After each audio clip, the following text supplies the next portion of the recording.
You're listening to Reflections from Behind the Lens. I'm Nathan Corpus. I'm a filmmaker and video producer based in the Seattle, Washington area, and I've spent years creating short-form documentaries that have helped nonprofits gain attention and raise money.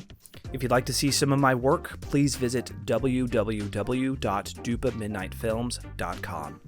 Last week, I did a series of blogs to get to know me better and take a peek into my creative inspirations. This week, we're going behind the scenes in a different way. Welcome to Reflections from Behind the Lens. In short, in this series, I'm reflecting on moments that helped me grow as a documentarian, as an interviewer, and as a filmmaker.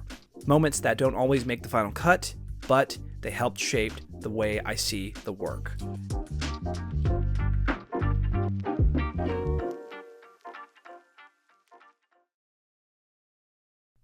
This first story takes place in a home, on a recent shoot I filmed for a fundraising video for Sundance Circle Hippotherapy. They're an organization that provides horse-based therapy for children with disabilities. And while I won't go into details about the story we're telling just yet, I can tell you it's deeply personal. We filmed in different parts of the house. I had a lighting person with me, and we treated it with the same care we would for any polished production. But at the same time, it's someone's home. It has to feel natural, safe. The woman I interviewed was, understandably, a little nervous. She told me up front, "I'm probably not going to be as eloquent as the last person you filmed, but I'll do my best." And honestly, she was incredible. Yes, she was a little fast-spoken. That's natural when you care about what you're saying. But she kept her composure, and she spoke with clarity and warmth. You could tell she had taken time to prepare. I even saw her making notes on the printed questions while we were setting up lights. That small detail told me everything I needed to know about how seriously she was taking this. About halfway through the interview, after answering one of the more personal questions, she looked at me and asked, "Do you think I answered that correctly? Is there something I should add?" And that moment, that little shift, stuck with me. Not because she was unsure, but because she was tuned in. She heard herself. She knew that there might be something more to offer. And in asking, she didn't just show vulnerability. She showed generosity. She gave me permission to help shape the story with her. And from that point on, it stopped being a one-way exchange. It became a collaboration. In fact, she ended up adding something that I had forgotten about, a point we had discussed earlier during prep. That moment helped strengthen the story not just emotionally, but structurally. She was helping me just as much as I was helping her. It reminded me of something I've always believed, but sometimes forget in the moment. That asking questions isn't a one-sided act. As interviewers, we have to balance 1,000 things at once: technical, emotional, narrative, timing.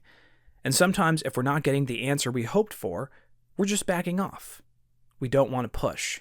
We don't want to seem like we're digging. But that one question, did I answer that correctly, reminded me that there's a gentle way to coax the truth out of someone that doesn't cross a line. It's not about pressure. It's about permission. It's about knowing when someone's ready to go deeper and trusting that they'll let you in. I've always admired interviewers who seem to pull wonders out of people. But I've never wanted to be the kind that corners someone into a confession. I'm not Barbara Walters, and I don't want to be, especially when I'm talking with parents or working on stories that involve children. But this reminded me that protecting someone from a deeper answer isn't always the kindest thing. Sometimes the kindest thing you can do is give them space to realize they have more to say. So, no, she wasn't flustered. She wasn't unsure. She was thoughtful. She was prepared.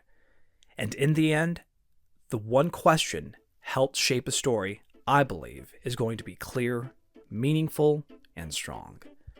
And that moment, a quiet one, is something I'll always carry with me. Thank you for listening to Reflections from Behind the Lens. If you'd like to see some of my work, or if you're interested in collaborating, you can visit www.dupamidnightfilms.com. On it, you'll find a contact form and you can set up a discovery call.